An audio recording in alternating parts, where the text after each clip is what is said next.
How's everybody going? How's everybody going? How's everybody doing tonight? Can you hear me okay and see me okay? All that good stuff. Hello, Stephen from Tennessee. Welcome.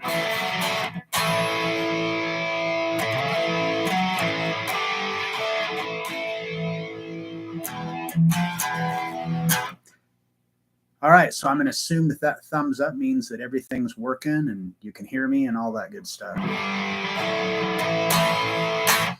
All right, great, thanks. All right, well, I'd like to welcome everybody to our to the stream tonight. Tonight we're going to be looking at some Ozzy era Black Sabbath. Now, I like the Dio era as well. But I thought tonight we would look at some stuff from the Ozzy era, and then maybe in a future one we'll do one from the Dio era.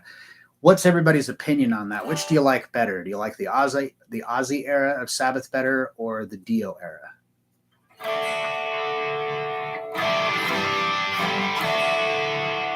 Personally, I don't really have a preference. I think that they're actually like completely different.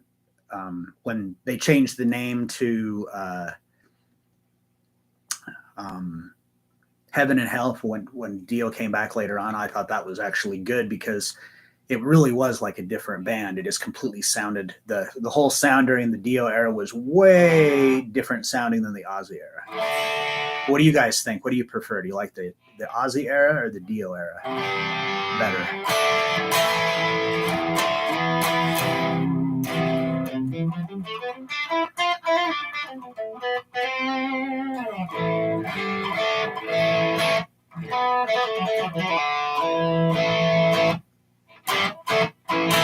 Oh, got one vote for the Ozzy era.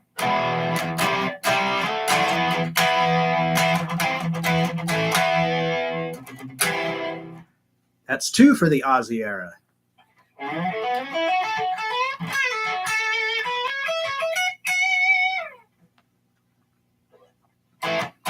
Well, it's good that it seems that you guys like the Ozzy era, because that's what we're going to be looking at tonight.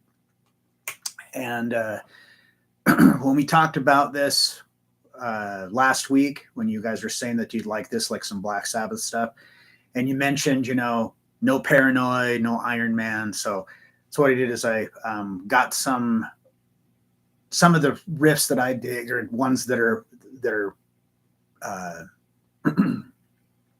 little easier, maybe for some of the beginners out there. But some of them are kind of more obscure tracks.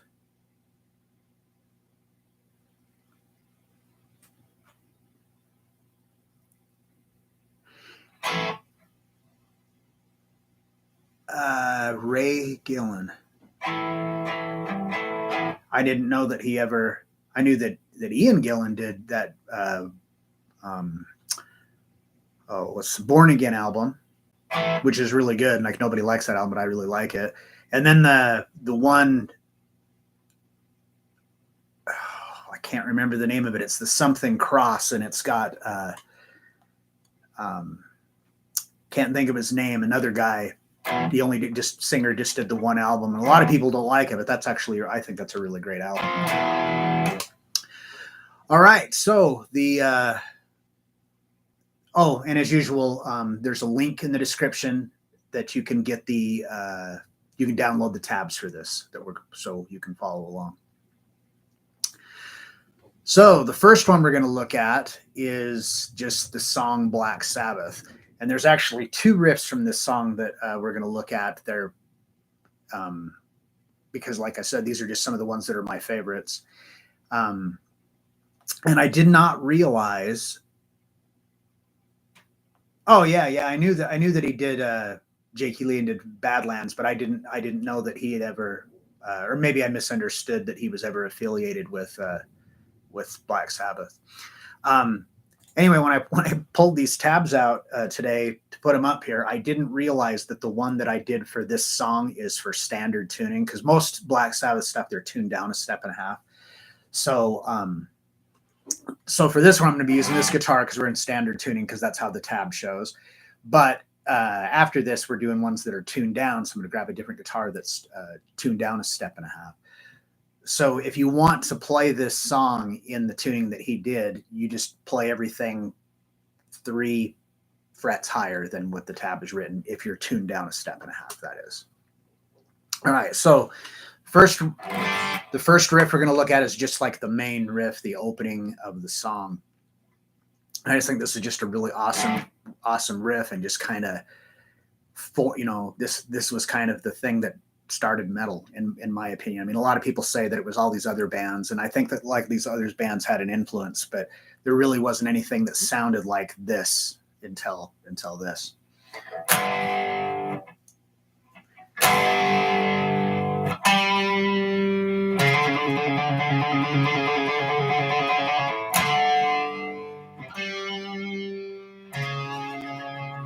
The other thing that's cool about this too is that this interval, diminished fifth, and they call it the devil's third, and it's it would, like, way back in the day, it was like if composers used it in if they were composing music, they weren't allowed. You weren't allowed to use it because they thought that you were like in league with the devil if you used it.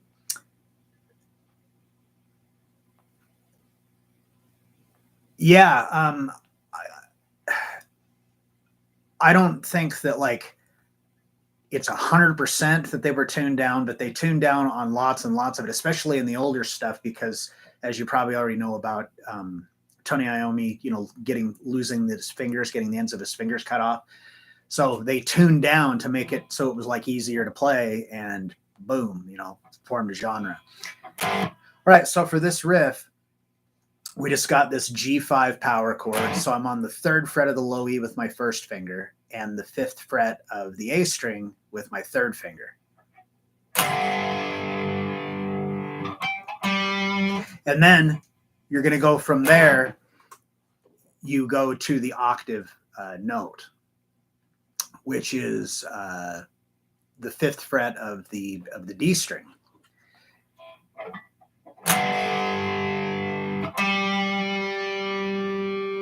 And then we're going to come here to the 4th fret of the A string, and you're going to pick that and then do a hammer. It's this trill thing. So you're going to pick, hammer to the 5th fret, and pull back off.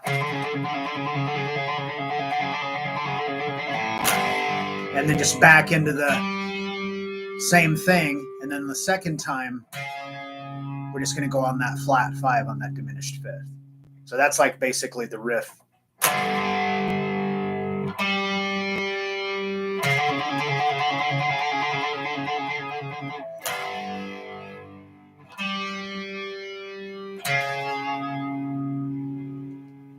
All right, so that one's pretty easy. Hopefully you can get that from this, and like I said, you can get the tabs for it too. So the other riff from this song that I really like is it's later on in the song. The song kind of comes to a stop, and then this riff comes in this. And I've always thought that was just a really cool riff. And it was one of the first things I learned how to play that wasn't just like a chord-based thing that, so I thought it was really cool when I was a kid.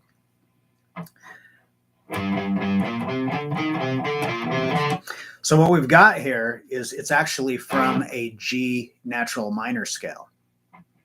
So the notes that we're going to be using for this, we've got G here on the 3rd fret of the low E. And then we've got B flat here on the 6th fret of the low E. And then we've got a C here on the 3rd fret of the A string, a D on the 5th fret, and a E flat here on the 6th fret. Didn't Tony work at Steel Plant, Birmingham, England, when he screwed his fingertips up? Yeah. It was like a press. So it was like a big machine, it was, pressing down the steel, whatever they were making, a stamping machine, something like that. And his hand was in there, and it just came down and just whacked him off right there. So I mean, that's an awful thing to have happen, but in a way it was kind of a happy accident because it completely shaped metal for sure. All right, so this riff, it's pretty easy. What you're going to want to do is play it, just take it really slow, kind of memorize the sequence, and then just work on trying to get your speed up for it.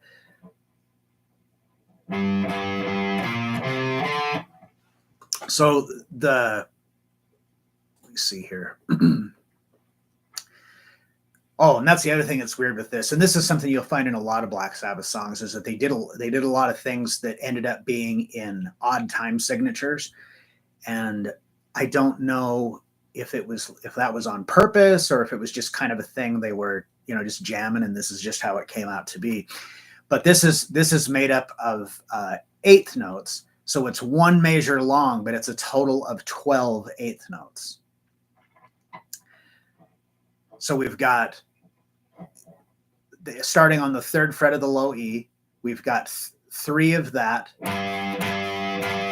then to the 6th fret, and I recommend you use your pinky. So then we're going to go to the A string, and it's 3, 5, 6, 3, 5.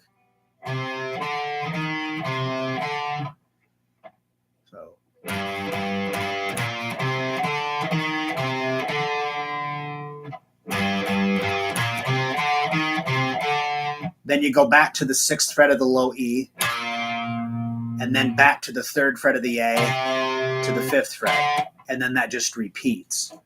So.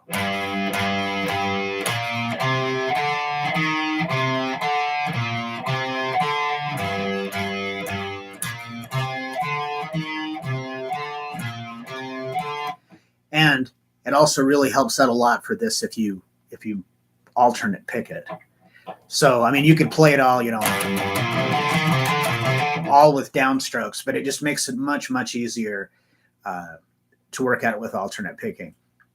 So for any of you out there that are beginners or even you've been playing for a while and you haven't really worked on alternate picking, that's like one of the best recommendations that I can give you is get a good alternate picking exercise. You can go on the Guitar Controls YouTube channel, and there's probably a dozen videos with different types of alternate picking exercises. So alternate picking just, is you don't do 2 downs in a row or 2 ups in a row. It's just down, up, down, up, down, up, down, up continuously. And for certain things, that it just makes it so much easier to play if you really, really work with that. So as far as the exercises and stuff, like I said, there's lots of different ones, but I recommend the ones that are diatonic. You see the ones where it's all chromatic, where they're like 3, 4, 5, 6, 3, 4, 5, 6,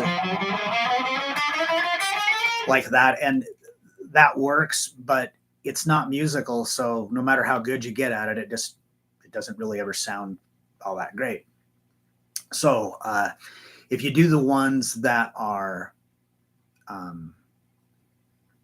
more diatonic, like the one I did on there is actually it's an exercise that it uses the last 6 notes of the Mixolydian scale.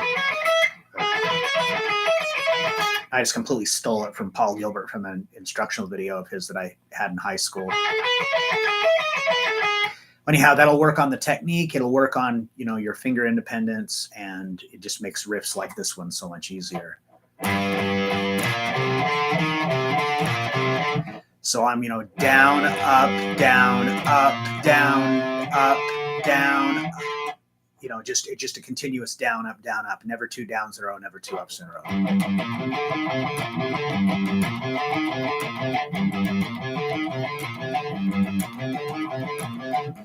Now, another thing, I think, on the tap. Oh, never mind. It does. I didn't think that it showed to palm mute that, but it does. So you want to palm mute that riff as well. So so that's 2 riffs from the song Black Sabbath. So now we're going to move on into some other ones, and these ones are tuned down. So I'm going to grab my other guitar that is tuned down 1.5 steps.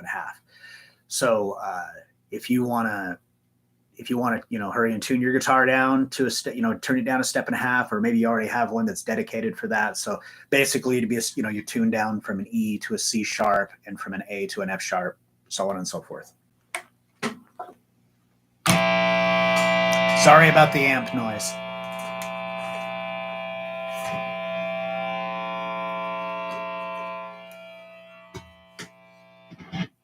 Irritating, I know.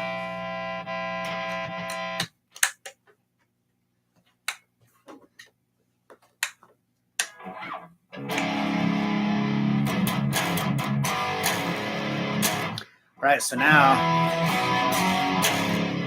I'm tuned down, and this isn't a guitar that I have dedicated for this, so it's got, it's got like 10s on it right now. So being tuned down that far, the strings feel like wet spaghetti noodles, which is actually kind of the way that Tony Iommi played it, because again, the whole reason for doing it was to make it easier on his fingers. So if you want to like get into, you can use the lower gauge strings, and you kind of, it'll be like what he does. But like I said, the strings it's like you're playing with a rubber band.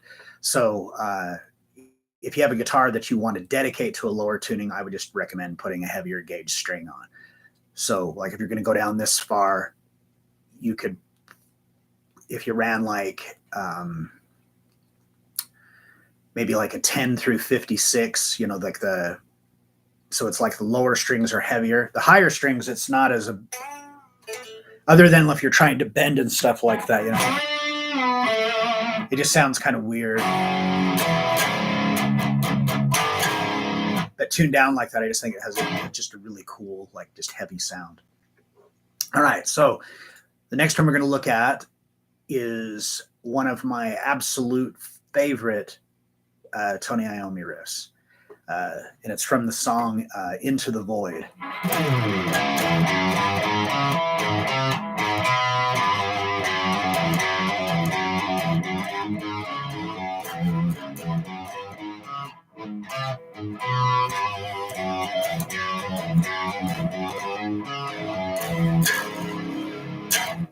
I just think that is just one of the coolest riffs ever. I really, really dig that.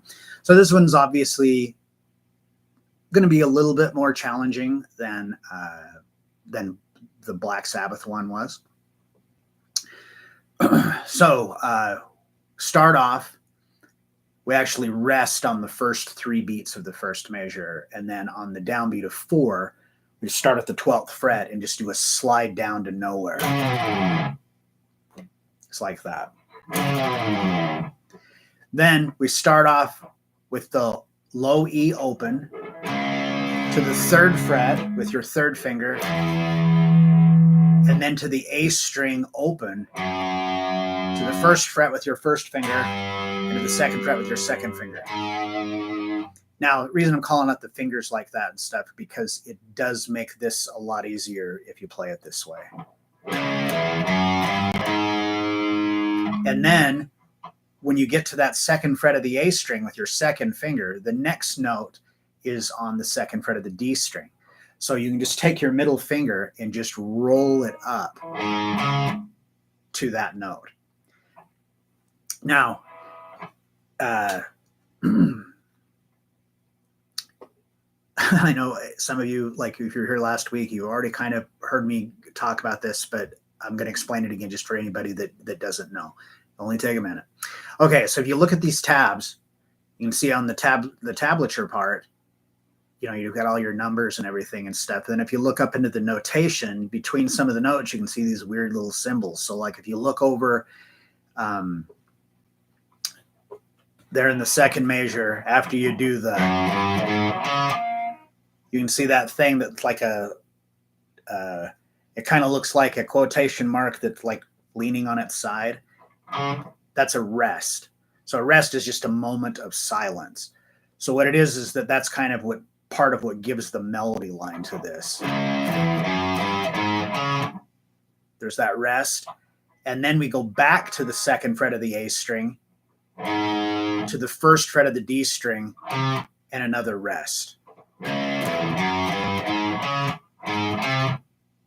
just like that. So that little pause, and it's just a 16th note pause, rest. So it's just a second of time, but it just kind of puts like I said, it helps to make the melody for this. Then we do the back to the second fret of the A string, to the first fret of the D string with a rest, and then back to the second fret of the A string again, and then the D string open. So.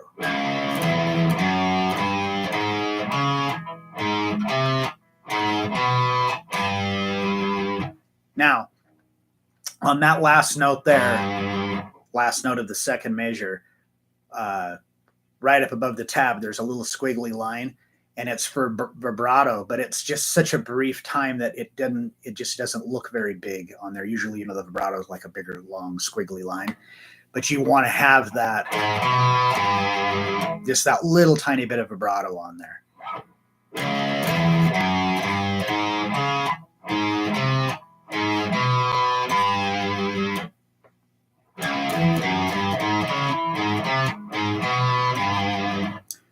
All right, so that is basically the first half of the riff.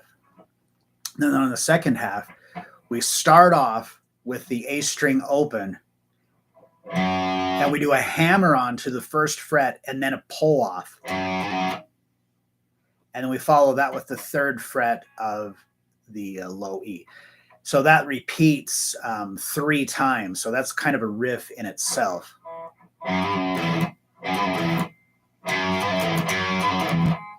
So the first note is a 16th note, and then the hammer and pull are actually 32nd notes. So that makes it sound like it's like really fast, but the overall tempo of the song is like pretty slow. It's like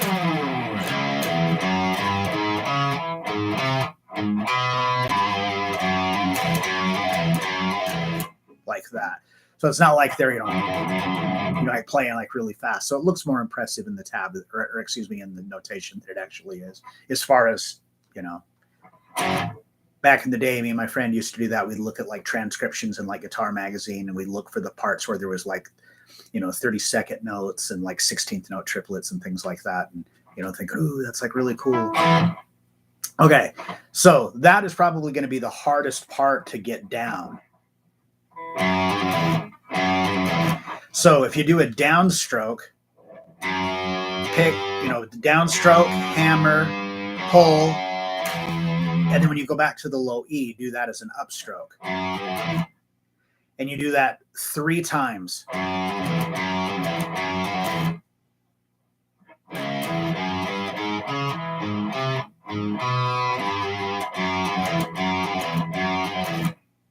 All right, so after you do that 3 times, then the open A string to the first fret, to the second fret, and then roll your finger up again so you're on the second fret of the D string, and then back down, roll back down so you're on the 7th fret of the A string, pull off, and then ends on the 3rd fret of the low E. So.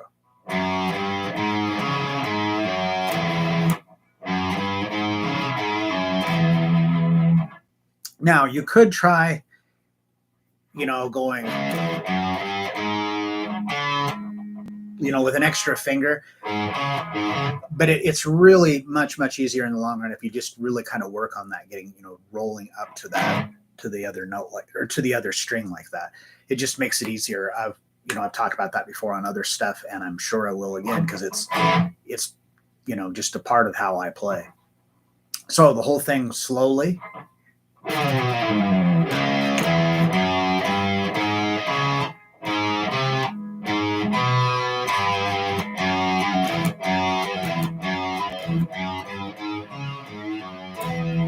And then it would just repeat.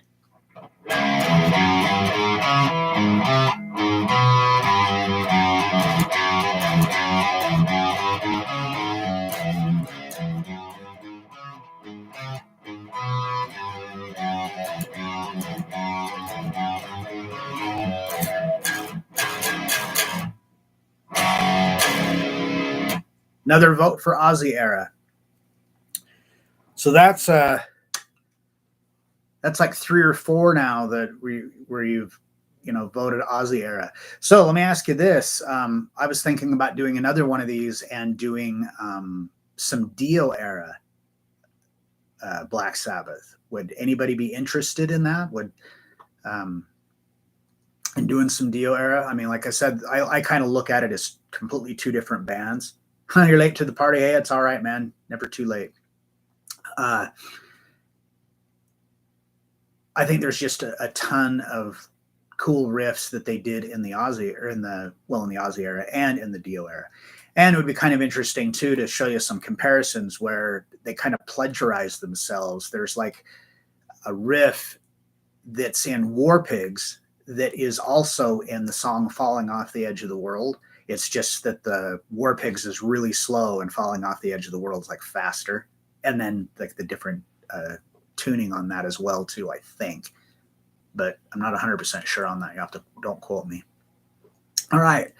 So does anybody have any questions about what we've gone over so far?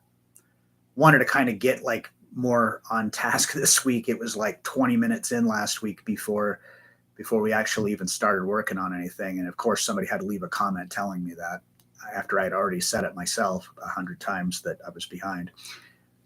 So yeah, so does anybody have any questions or anything about the riffs or about, or about tuning your guitar down if you're having issues with that?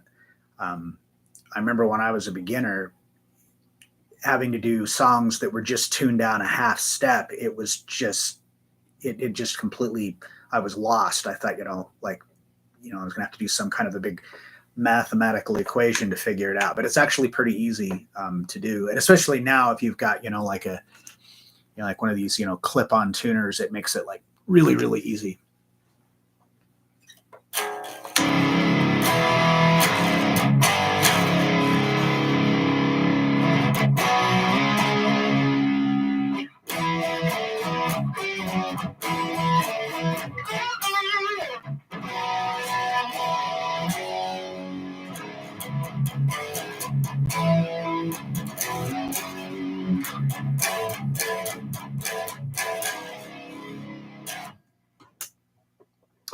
All right. Well, if nobody has any questions or anything, then I guess we can just move along. Oh, well, that's a bummer. I did not realize that. One of the tabs at the very bottom of it is kind of cut off a little bit.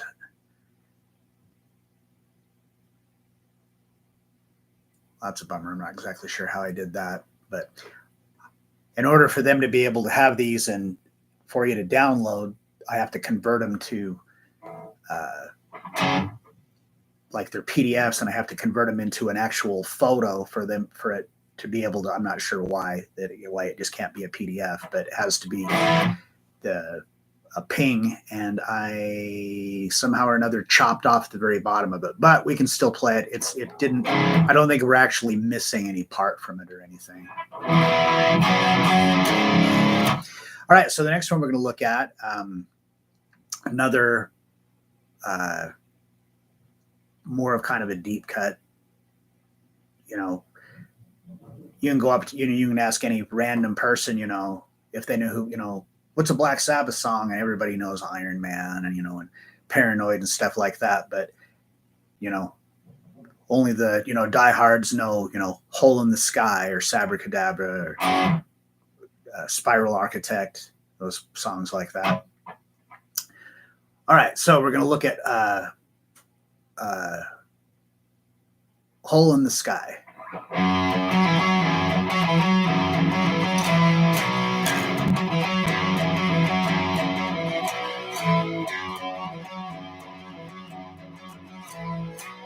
So this one is like really, really easy. It's probably the easiest one on this list.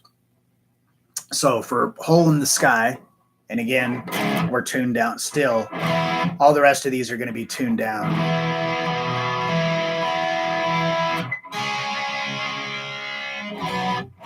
See, this guitar doesn't want to stay in this tuning.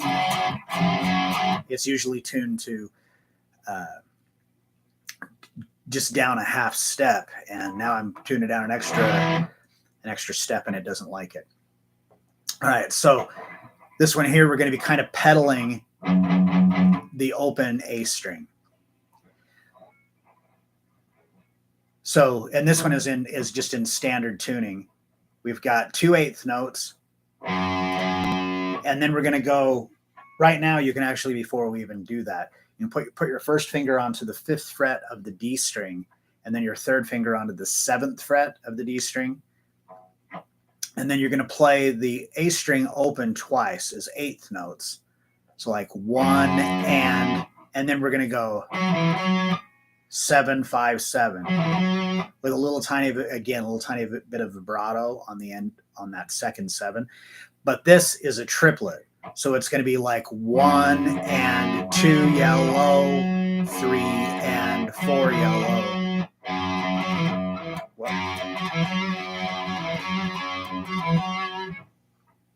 So we have that riff twice. Well, think of that as being one time through. So the first measure, you have that twice. Then on the 3rd measure, you have it once.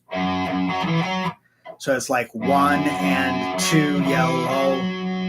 And then we're going to move down and do a C5 power chord. So I'm on the 3rd fret of the A string and the 5th fret of the D string. And you can also throw the 5th fret of the G string in there if you're so inclined, because they're the same note. Whenever you play a note and then you skip a fret in a string, it's the same note. So they just, in this case, it's like 1, 5, 8, which an 8 is the same as 1. So you got a C, a G, and then another C. And these are quarter notes. So that's going to be like 3. And then for 4, you just move it up a whole step. So now you're at the 5th and 7th fret. So that's the first half of it.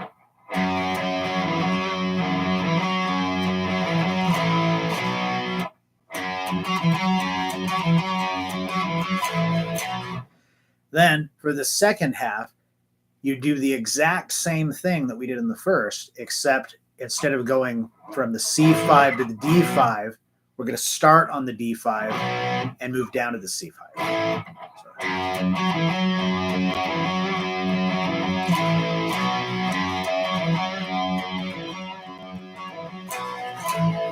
So that's like the whole riff.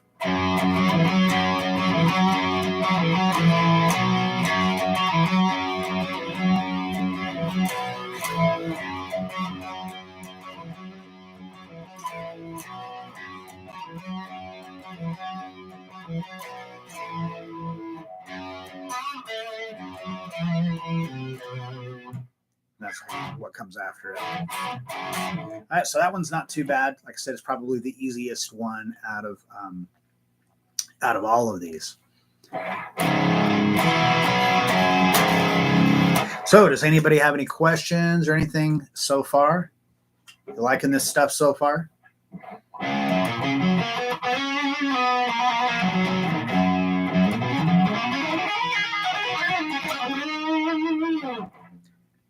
Got kind of a quiet group tonight. Last week, by this time into it, I'd have to scroll to get back up to the top for the early comments. Also, while you're doing that, give everybody a chance if anyone has any questions or anything. Give you a minute to type. But I mentioned last week that I am offering online lessons. It's actually through Google Meet, so it can be anywhere. One of you guys signed up with me from I can't remember now off the top of my head where he was from. It was in the South, and then somebody else from New Hampshire. So, like I said, I'm offering those. So I'm going to put the email that you can reach me at in the comments.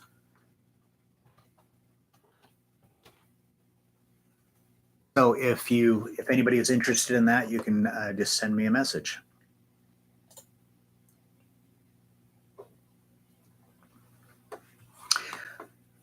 All right, and nobody has any questions, I guess. So I guess we can look at the last one here.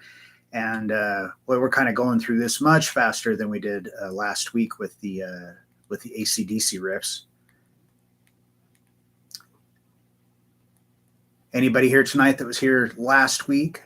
Well, I can see a couple of you guys that you're here pretty much every week, and I appreciate that. So the last one I'm going to look at is Sabbra Cadabra. Now, this one isn't really difficult as far as, you know, the notes you're playing or anything. It's the getting the timing for it, the groove for it is what is kind of tricky with it.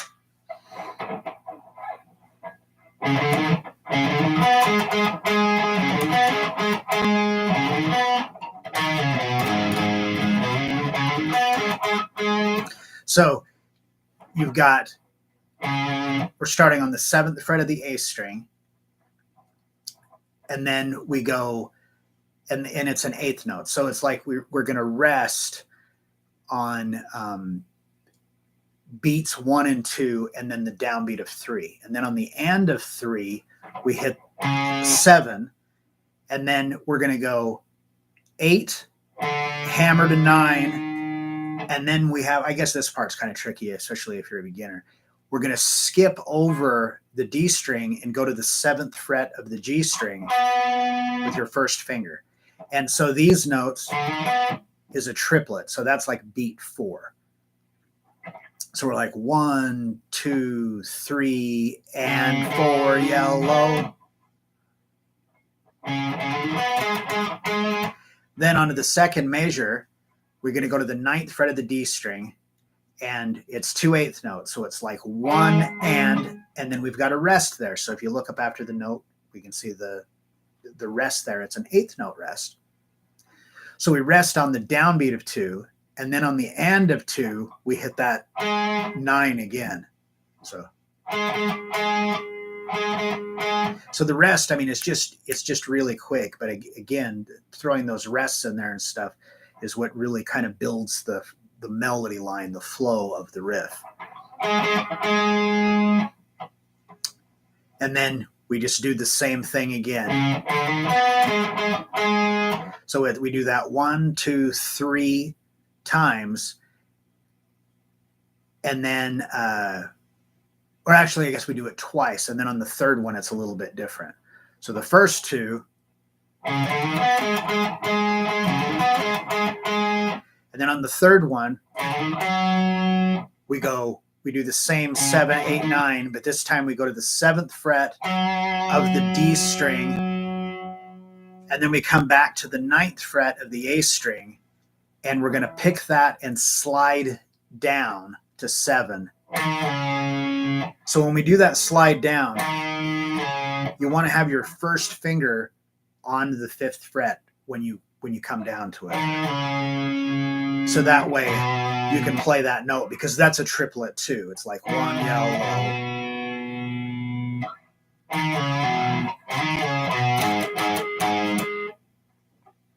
This is the part where I wish that I could see the rest of the tab, because I think that's it. But I'm, like I said, it somehow or another, when I converted it over, I'm not sure exactly what I did wrong, but I cropped it off somehow. So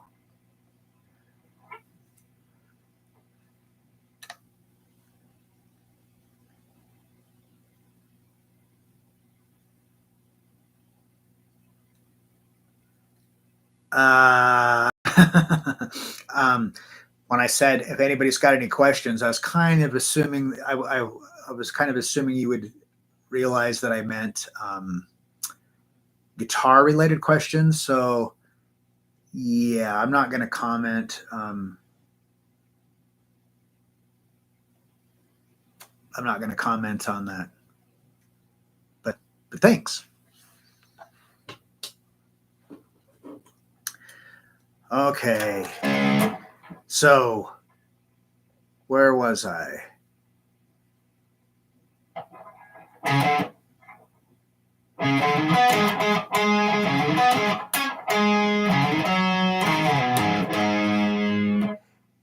Yeah, so we do that 7 slide or 9 slide to 7 to 5, and then 2 7s on the low E, and then right back up to the 7 8 9. So that basically repeats that part twice, and then it just would just start over again.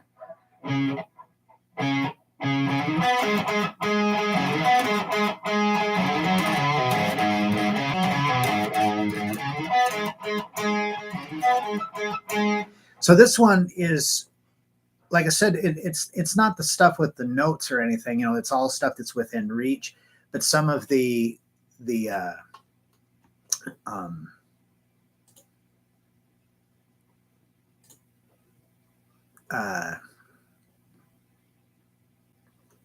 some of the, like you have to do the string skipping, and then it's just the timing. And anytime you have to slide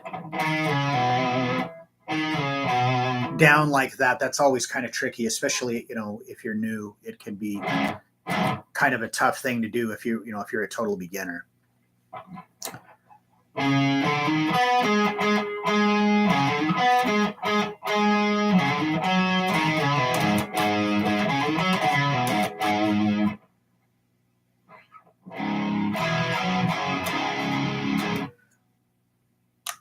What's a good way to remember string notes going from high E to low E? Just the notes of the strings open.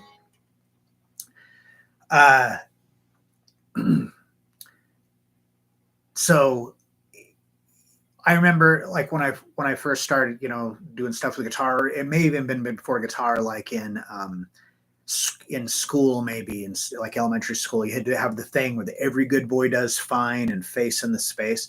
So I always wanted to have some kind of a thing to be able to remember the strings on the guitar, and I never came up with anything, but I had a student that did. And this is kind of funny, especially because this kid was like 7 when he came in and told me this. But the way he did it was, instead of starting on the high E going to the low E, started on the low E and worked his way up. And what he did was, eagles are damn good bird eaters. Yeah, just the way that the EADGBE. Eagles are damn good bird eaters. That was what he used. So that's what. So that's just kind of what anytime anybody's asked me that, that's how I've just remembered is, eagles are damn good bird eaters. A good question. It's anytime you can think of things like that, just, you know, any little quirky thing that can help you to remember something like that. Eddie ate dynamite. Goodbye, Eddie. Yeah, I've heard that before too. I think I saw that Marty Schultz or something like that. Guy's got a really popular YouTube channel. He just teaches like songs and stuff. I think I heard him say that in a video.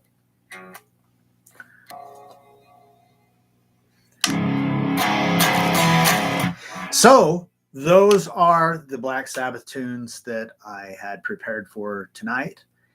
And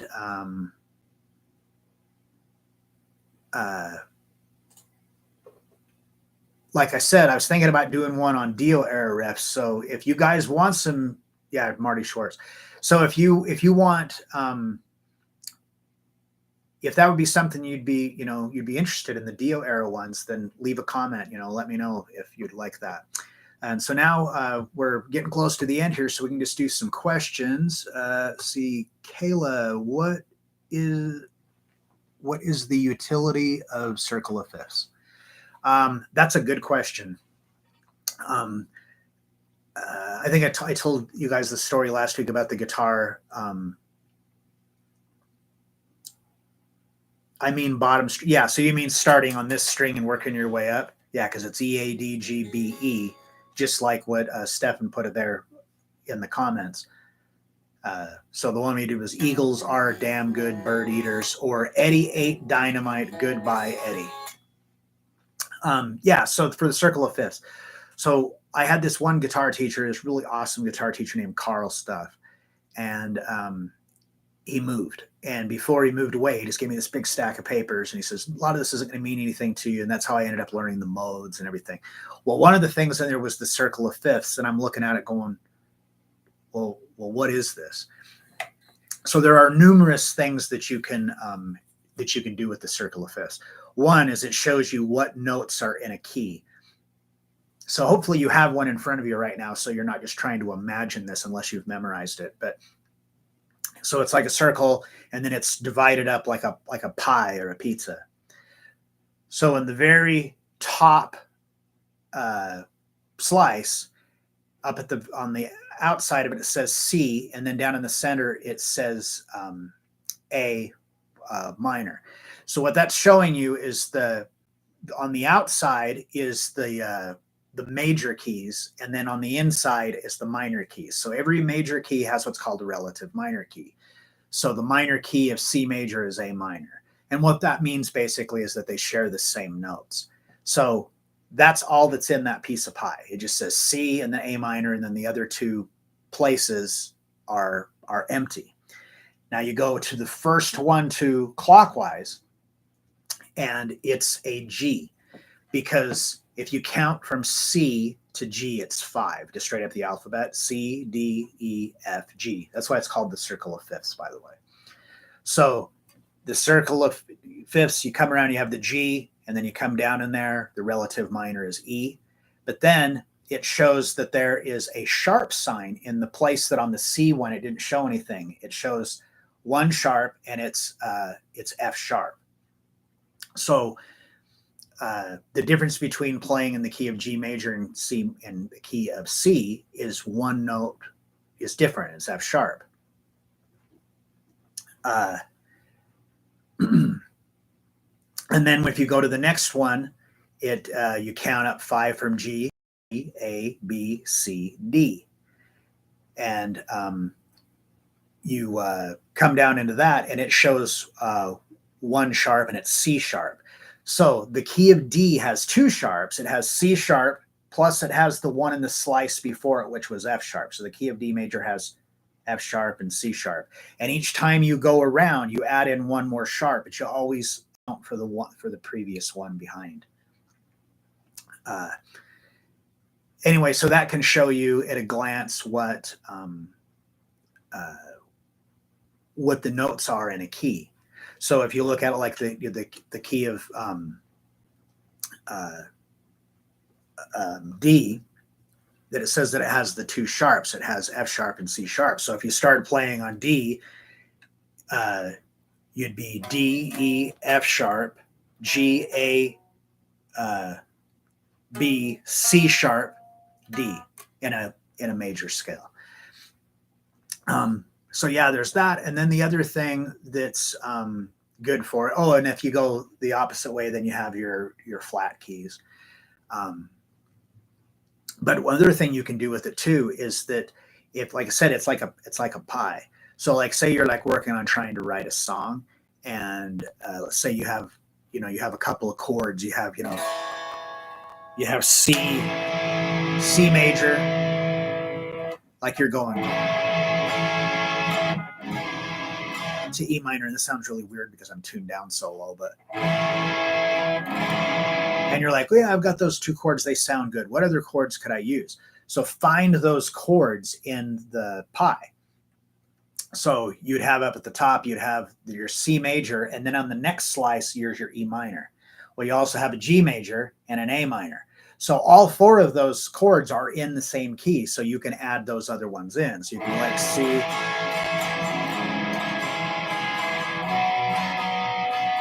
You can add whoops, that was totally.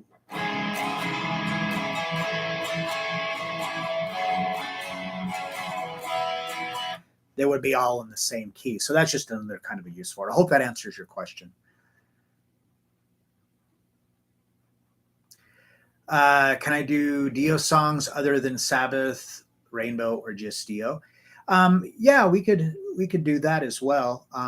I was just kind of thinking it'd be kind of cool to do, so we could just kind of compare the differences between the Ozzy era and the Sabbath era, or the Ozzy era and the Sabbath era, the Ozzy era and the Dio era. Because, like I said, it's like almost like a completely different band, but there's so much cool stuff in that era. I I listened to it a little bit, like when I was a kid when it came out, and I never I don't know, I just never really kind of got into it.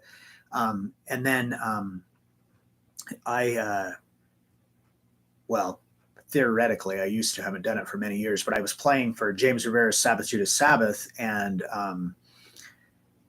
the the Sabbath stuff that he wanted to do was primarily the Dio era. So we did a lot of, these just songs that some of I never even heard before off of Mob Rules and uh,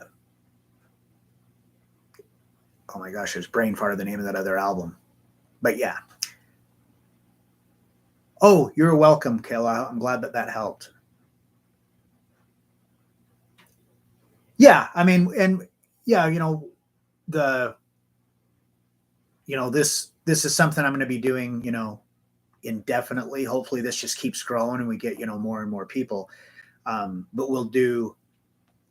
I think this is kind of a fun thing to do, just to kind of just take some of these different riffs and stuff, and go through them from different bands. Like we'll do, we can do one where it's like maybe riffs from from Iron Maiden, or maybe do riffs from Kiss, or just whatever. Oh, hello, hi, Guitar Rock 58. Sorry, I'm blind, and it's like you can just looking this far away on my monitor. It's hard to read. Anyway, we are about done here. So, does anybody else have any other questions or anything? Guitar related questions, that is. We can do the thing that we haven't done for a while, but we could, try playing Stump the Dummy. Oh, well, you didn't, I mean, you missed it being live, but as soon as we're done, there'll be a rerun on the channel, so you can watch it again.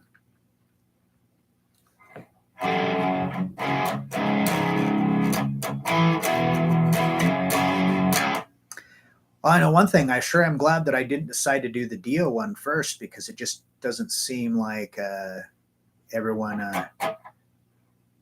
seems to really like the Ozzy stuff better. Who is the better singer to you, Bruce Dickinson or Dio? Oh, that is a tough question, and one that could tend to make people angry. I really like them both, and I'm not going to be that guy where I'm not going to answer your question. My personal opinion, especially if we're talking about, I mean, I realize that Dio's passed, but like if we're looking at like in their prime, the Dio and Sabbath and the Dio's like solo albums, that was to me when he was really in his prime for singing. And Bruce Dickinson, from Number the Beast through Somewhere in Time, maybe even Seventh Son. I kind of really, honestly, I really like Iron Maiden's first 5 albums, and then after that, I mean, I love them. I'll still go see them live, but I just don't really care for a lot of the albums that they've done since then. But I would have to say that overall, I like Bruce more. Man, I mean, that guy, I mean, he could just belt. I mean, he had some serious lungs on, like, Peace of Mind. Like, everything on that album, his singing is just awesome. That's a great question, though.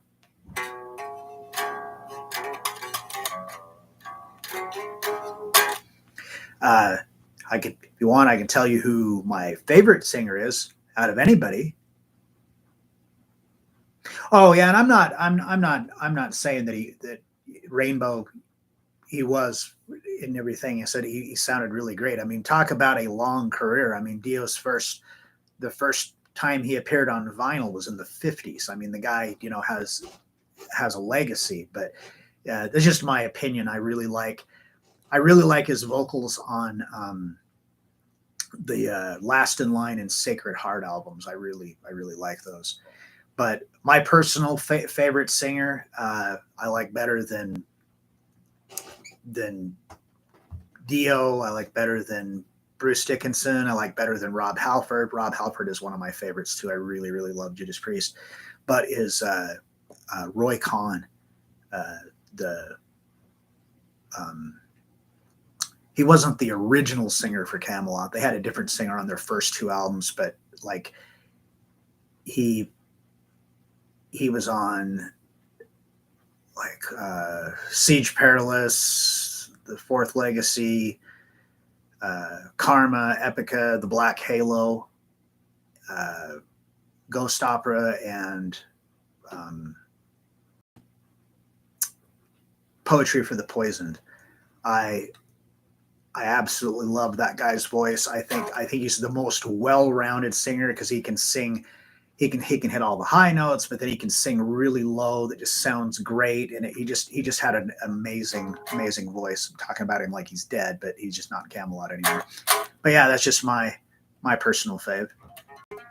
Anybody else? Any other questions or anything before we wrap this up?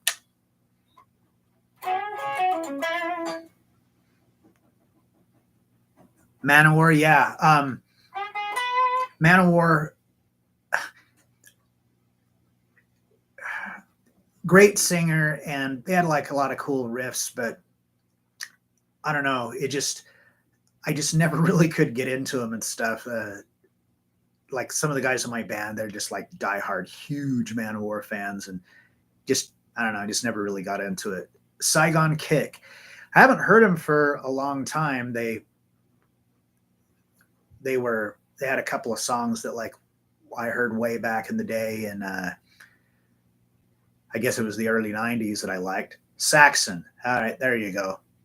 Biff, yeah, Saxon is a great singer. That's a great band. Talk about a bunch of guys that, I mean, they're just diehards. I just don't think they're ever going to stop going, and they just keep continuing to put out really good music. Like, not knocking Iron Maiden. Like, so I love Iron Maiden, but like when that Book of Souls album came out, I listened to it and it was just kind of, I just didn't really care for it. And then Saxon put out an album that same year, and that album kicked some serious booty. I mean, that was a smoking good album. Showing my age. Hey, I'm showing mine too, because I know who they are. Here's one for you. How about Samson? How about Bruce Dickinson? Have any of you guys heard Samson with Bruce Dickinson's band before he joined Iron Maiden? Jakey Lee or Zach Wilde? That's easy. Jakey Lee all day long. Nothing against Zach. He's great. He is probably the fastest 2-note per string picker I have ever seen. Some of his licks are like ridiculously hard. But Jakey Lee, he was a great songwriter and wrote lots and lots of really great. That whole era, like that whole Ultimate Sin album is just great. And the solo for Bark at the Moon is like ridiculously hard. So yeah, I'm a big Jakey Lee fan. I like Badlands a lot too.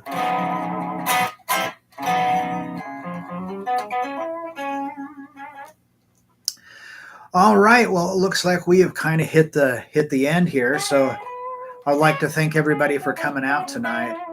And if you like this, hit that thumbs up. When this is over, if you could just take just a second and hit the go to the rerun and hit the thumbs up button there and leave a comment there, because all this stuff, all these comments and everything that happens during the live stream just disappears when this is over. I am stuck in a rut practicing technique every day, downstrokes, alternate picking, etc. Any tips tonight about not giving up? I'm stuck at the same beat per minute 2 weeks now, or maybe even more.